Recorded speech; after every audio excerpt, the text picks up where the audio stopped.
avec les enfants, avec les familles. Bravo, je pense que c'est un reportage remarquable d'une vie. Hein, c'est un moment de vie extraordinaire.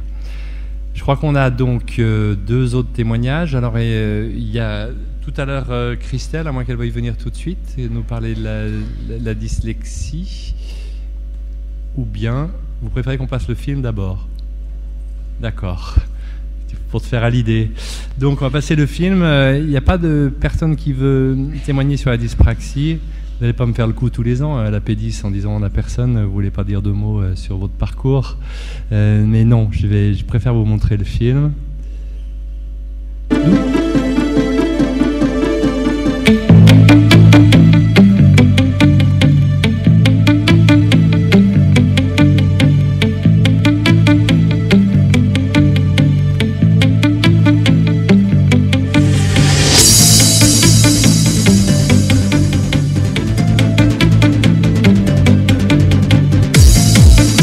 Signifie défaut de développement de la motricité finalisée, qui a un but. Qui se traduit comment? Alors, qui se traduit par une difficulté à effectuer les gestes de la vie quotidienne.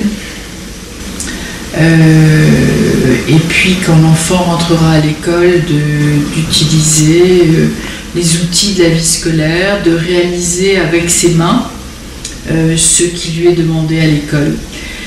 Mais ce qui est important aussi, c'est de considérer que la dyspraxie, en fait, derrière ce terme, est une maladie du développement intellectuel. Alors non pas intellectuel au sens global du terme, hein. On n'est pas dans le champ du retard intellectuel ou du retard mental. Hein. Aujourd'hui, on remplace plus... on remplace le terme intellect par le terme cognitif, donc la dyspraxie est une maladie du développement cognitif, c'est une pathologie du développement cognitif. Cela veut dire que c'est un défaut du fonctionnement cognitif qui va s'exprimer quand l'enfant est petit à travers les gestes, mais qui ensuite s'exprimera à travers d'autres fonctions. Pour avoir un peu une image de la dyspraxie, on a 3 grandes rubriques. On a la dyspraxie gestuelle, où la personne va avoir des difficultés de motricité, globale ou fine, des difficultés dans la dissociation des doigts, difficultés dans l'organisation des mouvements. Classiquement, on parle d'enfants maladroits. Donc c'est des enfants qui vont avoir du mal dans les manipulations fines, par exemple le boutonnage, le laçage, les fermetures éclairs, des choses comme ça.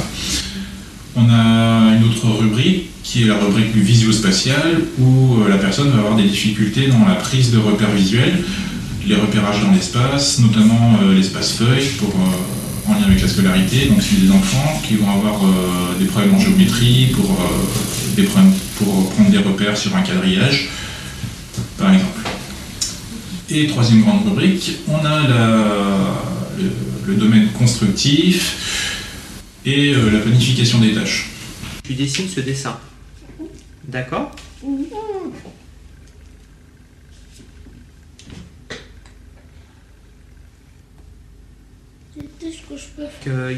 Si on regarde la réalisation, il a déjà des difficultés en fait à placer son dessin à bien le mettre en place sur sa feuille. On observe en fait au début du dessin, il a des difficultés d'analyse, des difficultés perceptives. Il se focalise essentiellement sur les formes géométriques les plus simples qui se détachent donc de la figure centrale, c'est-à-dire qui fait les éléments périphériques qui sont les plus simples et qu'on distingue le mieux. Après, lorsqu'il s'agit en fait d'essayer de structurer le dessin avec les différents éléments, il n'y arrive pas, il le dit lui-même qu'il a des difficultés, qu'il ne comprend rien. Et à ce moment-là, il arrive juste à détacher certains éléments, c'est-à-dire le carré avec les diagonales et les 2 diagonales avec les traits. En particulier, on travaille beaucoup avec les équipes enseignantes, les instituteurs, pour trouver des supports de travail adaptés à l'enfant, pour limiter sa fatigue notamment, parce que c'est des enfants qui sont très fatigables du fait des multiples difficultés qu'ils ont dans la journée, des stimulations qui sont pas adaptées à leurs difficultés. Donc par exemple, on va chercher à avoir des supports plus aérés, des photocopies plus grandes et des caractères plus grands pour limiter pour contourner ces difficultés de prise de repères visuels, justement. Pour les exercices, on va favoriser des textes afro en essayant de cibler justement ce qu'on cherche à tester chez cet enfant. Autre chose, chez les enfants avec une dysgraphie importante, donc qui ont beaucoup de difficultés à écrire, chez qui justement cette écriture est très handicapante, peut être un frein à la scolarité justement, où ils ne peuvent pas prendre leurs notes ou autre, on peut passer à l'ordinateur, proposer un passage à l'ordinateur justement pour remplacer l'écriture. Et notamment ce travail de manipulation de l'outil informatique et de frappe au clavier est quelque chose qui peut être travaillé en ergothérapie. Il y a un ordinateur à l'école,